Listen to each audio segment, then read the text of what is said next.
नमस्कार दोस्तों, मैं डॉक्टर द्वारका प्रसाद। दोस्तों, आज का मेरा जो वीडियो है स्पेशली वो सुसाइड पर आधारित है। दोस्तों, आत्महत्या, खुदकुशी या सुसाइड, इसे चाहे जो भी नाम दें, होता इसमें अंत में जीवन का अंत ही होता है। यानी कि व्यक्ति इसमें अपना अंतिम विकल्प चुन लेता है एक तरह से, जो कि ठीक नहीं है। अगर इसको मैं एक मनोवैज्ञानिक सलाहकार होने के नाते अगर इसको डिफाइन करूं, तो आत्महत्या एक प्रकार की इंटेंशनल डेथ है, जो कि डायरेक्ट कॉन्शियस एफर्ट्स का नतीजा होती है। आदमी चेतन अवस्था में प्रयास करता है और सुसाइड की स्थिति में चला जाता है। वैसे अगर हम इसको मनोविज्ञान की या साइकोलॉजी की दृष्टि से देखें तो इसे 4 प्रकारों में बांटा गया है। इसमें डेथ सीकर भी होता है, जो कि मरने की स्पष्ट इच्छा रखने वाला व्यक्ति होता है। इसमें डेथ इनिशिएटर होता है, जिसमें वृद्ध लोगों को शामिल किया जाता है, जिसमें वृद्ध लोग होते हैं। इसमें डेथ इग्नोरर होते हैं, जो कि मृत्यु की इच्छा रखते हैं और कई तरह के उनको रीजंस लगते हैं कि भाई मृत्यु आत्महत्या करने से, हमें ऐसा करने से ये फ़ायदा होगा। बहुत सारे रीज़न होते हैं। इसके अलावा जो चौथा रीज़न होता है, चौथा जो इसका टाइप होता है, वो होता है डेथ डेरर, यानी कि जो केवल आत्महत्या का दिखावा करते हैं, आत्महत्या नहीं करना चाहते हैं। इस प्रकार ये 4 प्रकार बांटे गए हैं। लेकिन दोस्तों, ओवरऑल मैं कहना ये चाहता हूँ कि आत्महत्या जो है या सुसाइड आखिर क्यों, ये क्या अंतिम विकल्प ही बचता है? दोस्तों, जीवन बड़ा अनमोल है, अमूल्य है। आप इसकी सहज कल्पना कर नहीं सकते कि एक माँ एक बच्चे को 9 माह अपने पेट में रखती है, इसके बाद उसे जन्म देती है, शिशु से वह बाल्यावस्था, फिर उसके बाद युवावस्था ग्रहण करता है। तो ये सब सारे संघर्ष से जूझती हुई जो है पेरेंट्स उसे एक अपने सपनों में संजोते हैं, और वो अपने किसी पर्सनल रीज़न की वजह से या किसी और रीज़न की वजह से सुसाइड कर लेता है। तो एक डेटा ऐसा है कि एक आत्महत्या करने वाला व्यक्ति स्वयं अपने आप को नहीं मारता है, वह अपने साथ साथ 100 से अधिक लोगों की डेथ कर देता है, मेंटल डेथ कर देता है। यानी कि मानसिक रूप से व्यक्ति, जो उससे जुड़े हुए लोग हैं, जो 100 से अधिक भी हो सकते हैं, 135 के लगभग भी के करीब होते हैं, तो उन लोगों को वो मानसिक रूप से तोड़ देता है, या वो अपने आप में कई तरह के साइकोलॉजिकल डिसऑर्डर से ग्रसित हो जाते हैं। दोस्तों, मानसिक रूप से अगर हम इसको या साइकोलॉजिकली हम इसको बताएं कि इसके मोटिव्स क्या हैं, तो दोस्तों सबसे बड़ा मोटिव तो इसका तनाव युक्त जो है परिस्थितियाँ, घटनाएं या जो समय जो बीत रहा होता है वो होता है। और इसमें अभी अगर मैं डिटेल में बताऊं, तो जो सुसाइड करने वाला व्यक्ति होता है उसका पिछला 1 साल किस तरह का रहा, पिछले 1 साल में उसके साथ किस तरह की तनावपूर्ण घटनाएं घटी, क्या क्या ऐसी उसके रिलेशन थे जो खराब हुए, क्या क्या संबंध अस्वीकृत हुए उसके द्वारा, उसके लोगों के साथ द्वारा, क्या उसकी नौकरी चली गई, क्या उसकी जो है प्रोफेशनल लाइफ डिस्टर्बेंस में आई, या कोई और ऐसा नौकरी जाने का खतरा हुआ, तो वो सब इसमें आ जाता है तनावयुक्त। इन सब से स्ट्रेस होता है, स्ट्रेस से फिर जो है उसमें डिप्रेशन आता है। और जब डिप्रेशन में भी अगर वो दवा नहीं लेता है, सलाह नहीं लेता है, अपने आप में ही समेटे हुए रहता है सारी डिप्रेशन को, तो अंत में उसको सुसाइड की स्थिति में जाने से कोई रोक नहीं पाता है। इसके अलावा दोस्तों, मैं कहूँ कि गंभीर बीमारी हो, वो लोग भी तनाव कर लेते हैं, जिन्हें मृत्यु ही आखिरी उपाय लगता है। इसके अलावा अपमानजनक वातावरण होता है, जहाँ पर व्यक्ति काम करता है, जहाँ पर व्यक्ति रहता है, वहाँ पर का वातावरण भी उसे जो है सुसाइड करने के लिए प्रेरित कर सकता है। या व्यावसायिक तनाव जो होता है, काम करने का जो तनाव होता है, जिस एटमॉस्फेयर में व्यक्ति काम करता है, वो भी उसको प्रेरित कर सकता है। ये मोटिव्स है।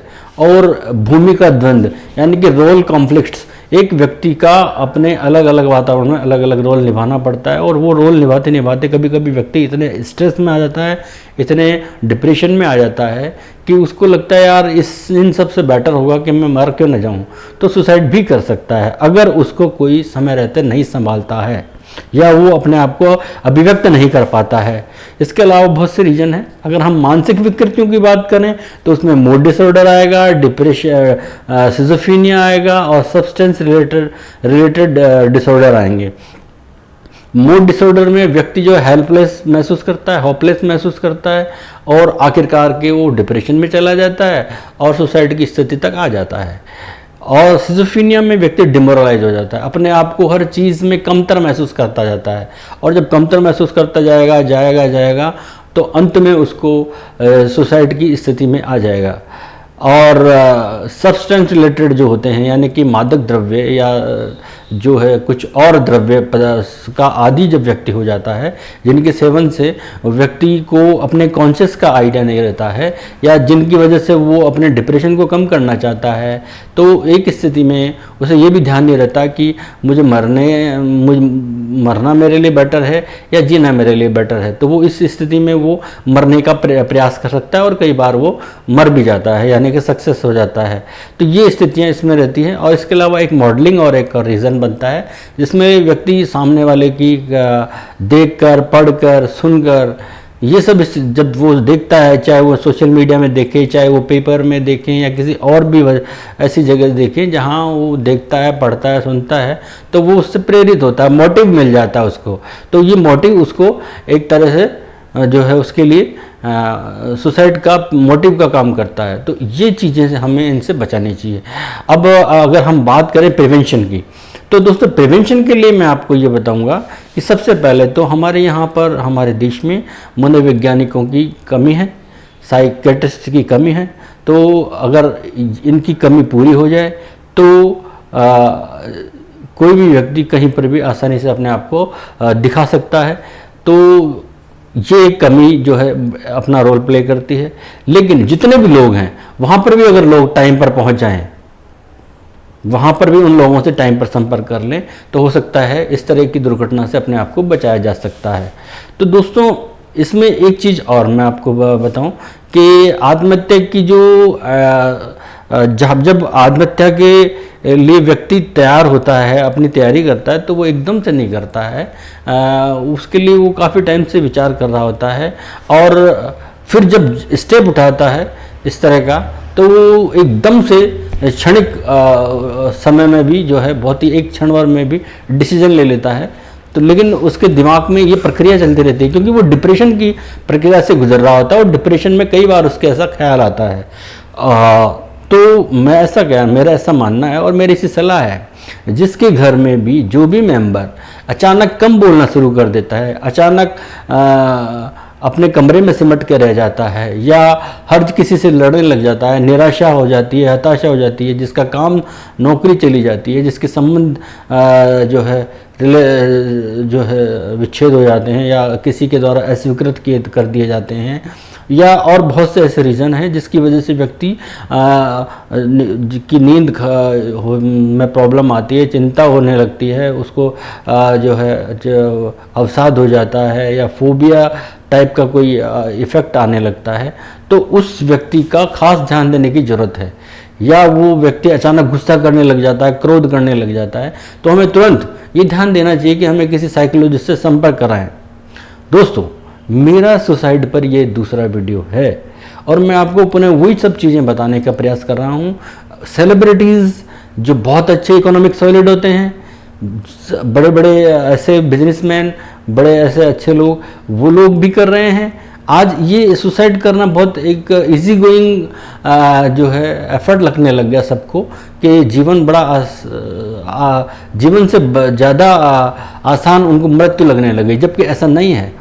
एक आदमी जब डेथ को एक्सेप्ट करता है या सुसाइड कर लेता है तो उससे काफ़ी एफर्ट करता है। मेरा ये आपसे एज एक मनोवैज्ञानिक सलाहकार होने के नाते ये वादा है कि अगर आदमी सुसाइड करने से पहले सुसाइड के बाद की स्थितियों के बारे में विचार कर ले तो सुसाइड 100% नहीं करेगा।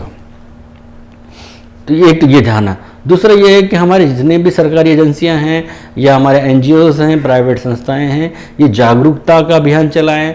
मनोवैज्ञानिक जितने भी नुक्कड़ नाटक वगैरह हैं, इनके माध्यम से हर तरह की बहुत सारे ऐसे साइकोलॉजिकल डिसऑर्डर्स हैं, चाहे वो चिंता के हों, अवसाद के हों या सुसाइड के हों या इस तरह की, मतलब एक प्रक्रिया, एक जागरूकता अभियान चलाए जिससे गली मोहल्ले और समाज में एक मैसेज जाए कि हाँ, हमें इस वक्त इस व्यक्ति का ध्यान रखने की ज़रूरत है। इसके अलावा एक मनोवैज्ञानिक सलाहकार होने के नाते मैं आपको कुछ खास टिप्स देना चाहता हूँ, उसको आप अपने जीवन में आजमाएं, व्यक्तिगत रूप से आजमाएं। अपनी प्रॉब्लम शेयर करना सीखें, अपने परिवार के साथ, अपने दोस्तों के साथ। अपना हर एक व्यक्ति का कोई ना कोई एक बेस्ट फ्रेंड होता है, उसके साथ अपना जो कुछ भी होता है, जो कुछ भी प्रॉब्लम है, उसको अब बिना किसी संकोच के उसके साथ शेयर करें और उससे सलाह लें। जब आप ऐसा करते हैं तो इंटरेक्शन की प्रक्रिया होती है और आप अपना डिप्रेशन लेवल कम कर लेते हैं। दोस्तों, भविष्य की कभी चिंता ना करें। आज जो पैंडेमिक सिचुएशन चल रही है उसमें हम कुछ कह नहीं सकते कि कल क्या होगा, तो हमें आज की चिंता करना है, अभी में जीना है, तो हमें भविष्य की कभी चिंता नहीं करनी चाहिए। यदि कोई इकोनॉमिकली इम्बैलेंस है तो दोस्तों अपनी जमा पूंजी है, अपने पास लोन लेने के ऑप्शन हैं, अपने पास बहुत से ऐसे हैं साधन हैं जिनके ज़रिए हम हमारी इकोनॉमिक जो हमारी जो स्ट्रेस लेने की जो प्रॉब्लम है उसको शॉर्ट आउट कर सकते हैं। तो स्ट्रेस न लें, इस इकोनॉमिक इम्बैलेंस की वजह से स्ट्रेस ना लें या सुसाइड की तरफ विचार ना करें। दूसरा दोस्तों, अगर माँ बाप आपके साथ रहते हैं तो बेस्ट है, नहीं भी रहते हैं तो आप उनसे हर वीकली या 5 से 7 दिन में, 10 दिन में उनसे ज़रूर बात करें और अपने मन की हर बात बिना किसी हेजिटेशन के उनके साथ शेयर करें, रुका। क्योंकि माँ बाप पेरेंट्स तो वो लोग होते हैं जिन्होंने आपको जन्म दिया है, तो या बेस्ट फ्रेंड वो लोग हैं जिनके साथ आपने हर चीज़ शेयर की है। तो आप उन्हें बिना किसी हेजिटेशन के सब कुछ शेयर करेंगे तो आपकी काफ़ी सारी प्रॉब्लम शॉर्ट आउट हो जाएगी। और सभी लोगों से, जिन लोगों से आप दूर से बात करना चाहते हैं, उनसे आप बिना किसी संकोच के वीडियो कॉलिंग से बात करें ताकि आपके इमोशंस वहाँ तक जाएं, उनके इमोशंस आपके तक आएं और आप अपने आप को पूरी तरह अभिव्यक्त कर पाएँ। आपका जो स्ट्रेस लेवल है, जो डिप्रेशन का है, वो कम हो। और इसके अलावा दोस्तों मैं आपको ये कहूँगा कि जिन लोगों से आपने बहुत लंबे समय से बात नहीं की है, उनसे आप बात करिए, अचानक उनको सरप्राइज़ दीजिए, अपनी अच्छाई बुराई कमी सब उनके साथ शेयर कीजिए और उनकी सुनिए, अपनी सुनाइए। इस तरह आप अपना स्ट्रेस लेवल और अपना डिप्रेशन कम कर पाएंगे। इसके अलावा अगर मैं नहीं करने को अगर कुछ कहूँगा तो मैं आपको नहीं करना है। क्या नहीं करना है? आपको सोशल मीडिया पर अपना अधिकतम समय नहीं देना है। आपको नेगेटिव थॉट वाले जो प्रोग्राम्स आते हैं, चाहे वो किसी भी चैनल पे आएँ, चाहे बाहर किसी भी माध्यम से आप तक आएँ, आपको उन्हें इमीडिएट रोक देना है। आपको दिमाग ही नहीं लगाना है। आपको कॉमेडी सीरियल्स देखने हैं, आपको कॉमेडी से भरे हुए प्रोग्राम देखने हैं, तो उससे आपका माइंड हल्का रहेगा। इसके अलावा दोस्तों मैं आपको एक सलाह और दूंगा कि आप सुबह रोज़ योगा करें या मेडिटेशन करें ताकि आपका माइंड जो है प्रॉपर जो है ऑक्सीजन ले और स्ट्रांग रहे। अच्छी विचार, पॉजिटिव बातों पर आप ज़्यादा दिमाग लगाएं। और इसके बाद भी अगर आपको लगता है तो फिर आप साइकोलॉजिस्ट से संपर्क करें। पूरे देश में इतने तो साइकोलॉजिस्ट कम से कम हैं ही कि जिनके द्वारा आप कॉल करके उनसे बात करते हैं तो आपकी मेंटल प्रॉब्लम को वो सॉल्व कर देंगे। जितनी हमारे पास सामर्थ्य है वो आपके लिए कम से कम जीवन बचाने के लिए काफ़ी है। तो जीवन बड़ा अनमोल है। अंतिम में यही कहूँगा अंत में कि सुसाइड जो है हमारा अंतिम विकल्प नहीं होना चाहिए, हमारा जीवन ही अंतिम विकल्प होना चाहिए। हमें हमारी मृत्यु के बाद के परिणाम जरूर सोचने चाहिए और जीवन को बचाए रखना चाहिए, खुद के लिए, परिवार के लिए, समाज के लिए और देश के लिए। धन्यवाद दोस्तों, थैंक यू वेरी मच।